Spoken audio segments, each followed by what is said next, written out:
Good morning. Andito kami ngayon sa Mercedes Bay Resort.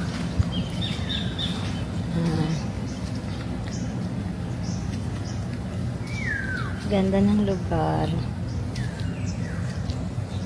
At tahimik niya. Tsaka ang ganda ng ang ambience.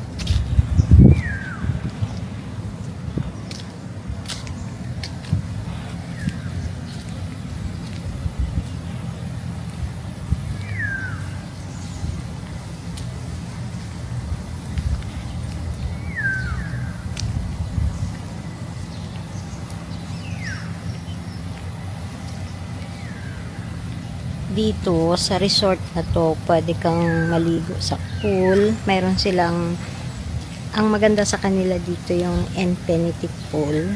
Tapos may mga rides din sila.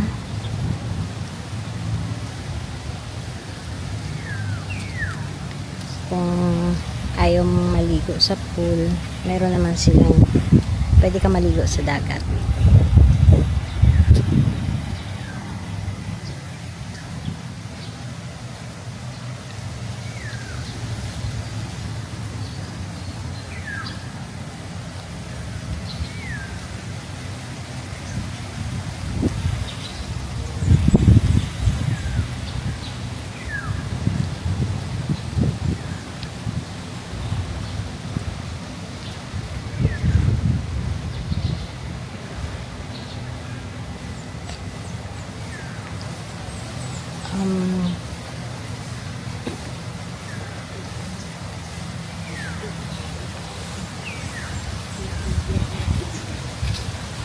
Ganda. Sulit talaga yung mo, pag-stay, tsaka yung binayad mo, sulit na sulit. Kasi kahit sa pagkain, masarap ang pagkain nila at tsaka yung service nila, talagang the best. Maganda.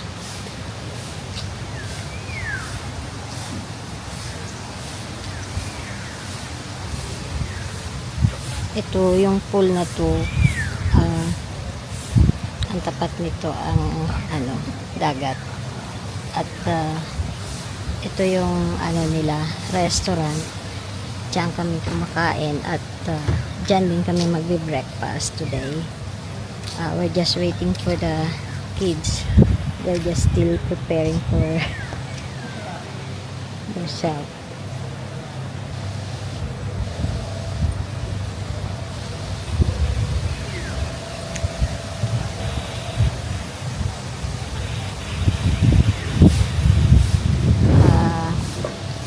Dito, nag-book kami dito only for 2 days because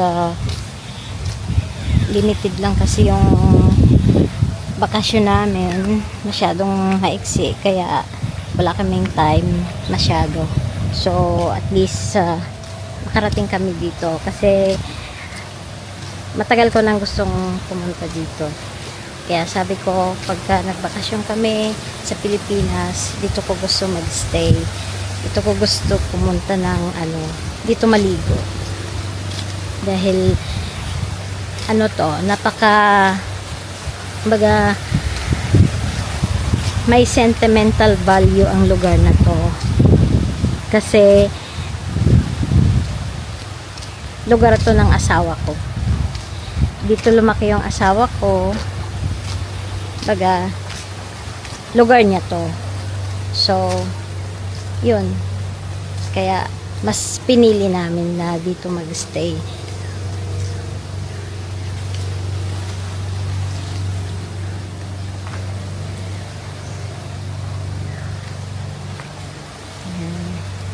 Dito naligo si Mike kagabi. Ito yung infinity pool. Malawak siya, maganda. Yan. Ganyan dun. Maganda siya kasi parang may mga island siya sa gitna. But need mong magtawid sa mga bridge para makatawid ka doon sa another island.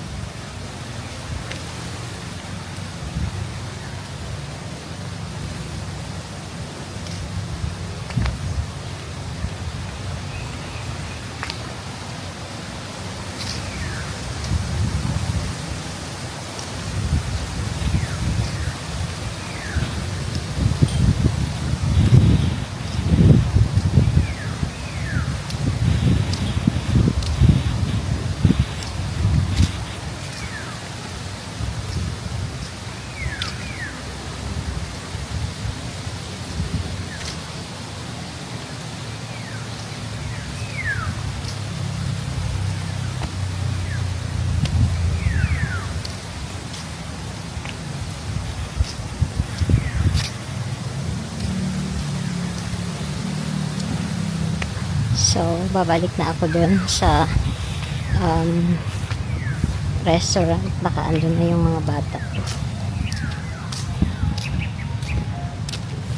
Kasi 8 o'clock pa kasi mag-open yung activity sa dagat. So, mag-almusal muna kami bago kami sumabak sa activities. Sasakay kami sa donut. Bahala na. May lifeguard naman.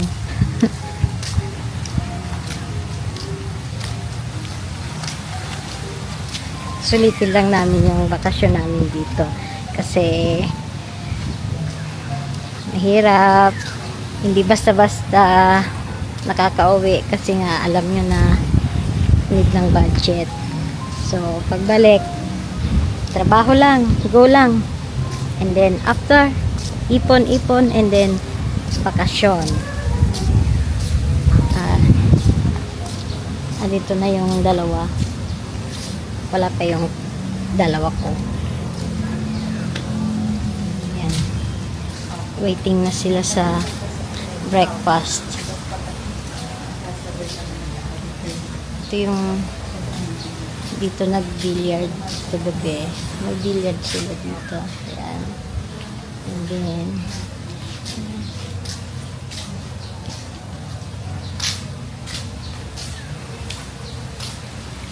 andito yung hotel namin. Dito kami naka-check-in. Mas pinili namin yung sea view kasi mas gusto kong nakikita yung dagat para relax. Ayan. Yung hotel namin na dito sa may side ng dagat.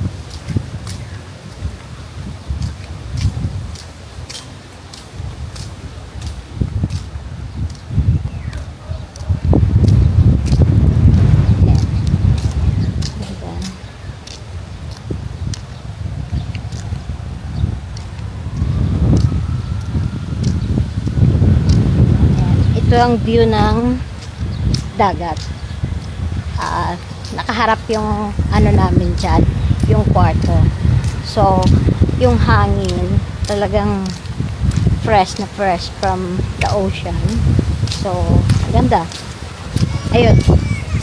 Ayan yung room namin. Nasa second floor kami. So, bali 2 kwarto kami kasi 6. Ayun. Ito yung sea view rooms nila. Ganda. Makikita mo yung view ng dagat. So, yun lang. Sana sa sunod na bakasyon